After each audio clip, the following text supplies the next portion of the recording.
नौकरानी काम करती थी। है दीदी, कोई बात करनी थी। सोनम के घर फूलमती नाम की एक नौकरानी काम करती थी। उसके नैन नक्श बहुत सुंदर थे, बस रंग से वो काली थी। एक दिन, सोनम दीदी, आप कितनी सुंदर है और इतनी गोरी भी। काश मैं आपके जैसी गोरी होती। अरे लेकिन देख ना कितनी मोटी हूँ मैं। मुझे तो पड़ोस की रानी अच्छी लगती है। देखने में गोरी, नैन नक्श अच्छे और दुबली भी कितनी सुंदर लगती है। फूलमती के मन में सोनम की बात घर कर जाती है। वो सोचती है कि उसे नहीं पता था कि सोनम को भी अपने से शिकायत होगी। अरे फूलमती, ये क्या किया? सब्जी में इतना तेल। वैसे भी मैं इतनी मोटी हूँ, ये खाना खाकर तो कभी जिंदगी में पतली नहीं हो पाऊंगी। अरे दीदी, मैं तो आपकी जैसी होती तो कोई शिकायत ही ना थी। गोरी गोरी। अरे गोरी ही तो हूँ, खुद को तो देख। तेरे नैन नक्श, तेरा पतला शरीर। फूलमती, कोई भी खुश नहीं है इस दुनिया में अपने रंग रूप को लेकर। किसी का कुछ न कुछ छूटा ही हुआ है। हाँ दीदी, लेकिन काली तो काली ही होती है ना। अरे शायद तू नहीं समझेगी। काश मैं भी रानी की तरह होती। अच्छा चल, आज रानी खाने पर आ रही है तो कुछ अच्छा बना लेना। तभी वहां रानी आ जाती है। रानी दुबली पतली गोरे रंग की महिला होती है। दोनों सहेलियां बैठकर गप्पे मार रही होती है कि वहां फूलमती खाना लेकर आती है। अरे रानी दीदी, आप कितनी सुंदर है। काश मैं आप ही की तरह होती तो कितना अच्छा होता।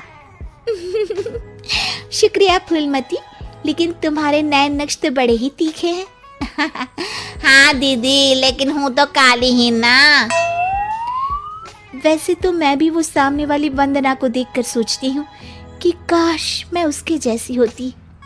हैं दीदी, आप भी अपने से खुश नहीं? ना ना, मैं तो बहुत खुश हूँ, बस जरा लंबाई। काश मेरी लंबाई वंदना जैसी होती तो कमाल हो जाता। फूलमती उन लोगों को खाना देकर वहां से चली जाती है। वो सोचने लगती है, अरे ये क्या, मैं तो सोच रही थी कि सोनम दीदी सबसे सुंदर है, लेकिन लगता है सोनम दीदी कुछ नहीं। अब तो मुझे वंदना से मिलना पड़ेगा। देखो तो सही कि वो क्या चीज है। एक दिन मौका देखकर फूलमती वंदना के घर जाती है और उसके दरवाजे की बेल बजाती है। हाँ बोलो, क्या काम है? मैं ना एक काम वाली हूँ और घरों में काम करती हूँ। क्या आपको किसी नौकरानी की जरूरत है? हाँ हाँ, जरूरत तो है, लेकिन सिर्फ झाड़ू के लिए। वो क्या है कि पोछा मैं खुद लगाती हूँ, जिससे मेरी फिगर मेंटेन रहती है। दीदी, एक बात बोलूं, आप कितनी परफेक्ट हैं। मतलब आप में तो कोई कमी ही नहीं है। सुंदर शरीर, लंबी हाइट, गोरा रंग। काश ना दीदी मैं आपके जैसी होती। शुक्रिया, लेकिन मैं भी परफेक्ट नहीं हूँ। ओह, ये क्या दीदी, आप क्या बोल रही हैं? ऊपर वाले ने तो आप में कोई कमी रखी ही नहीं है। अरे तू उस दीपिका को जानती हो ना? कैसी बात कर रही हो दीदी? वो कहानी हर घर की हीरोइन ना? हाँ हाँ वही। उसकी त्वचा देखी है, कैसी दमकती चमकती, और कमर तो कितनी पतली है। हाय। पर दीदी, वो तो हीरोइन है, हीरोइन। वो तो पैदा ही ऐसी हुई होगी। हाँ वही तो, उसको तो भगवान ने ही ऐसा बनाया होगा, सुंदर, चमकता और दमकता।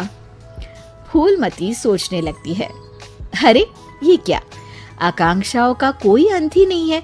कोई खुश नहीं है खुद से। हर किसी को किसी और जैसा दिखने की चाह है। अब तो किसी ना किसी तरह दीपिका से मिलने जाना होगा, लेकिन कैसे? फूलमती एक दिन दीपिका के घर जाती है, जहां उसका बॉडीगार्ड दरवाजा खोलता है। कौन हो तुम और यहाँ क्यों आई हो? मैं ना मैडम से मिलने आई हूँ, कोई बात करनी थी। अरे चलो चलो यहाँ से, ये कोई धर्मशाला नहीं है जो बात करने के लिए आ गई मैडम से। तभी वहां दीपिका आ जाती है। अरे भैया आने दो, फैन होगी मेरी। फूलमती दीपिका के पीछे पीछे उसके घर के अंदर चली जाती है। मैडम, आप तो इतनी सुंदर हो जैसे कि कोई गुड़िया। हाय हाय, त्वचा तो ऐसी जैसे कि मोम। मैडम, काश मैं आपकी जैसी होती। अरे मैं काफी परेशान हूँ अपने रंग रूप को लेकर।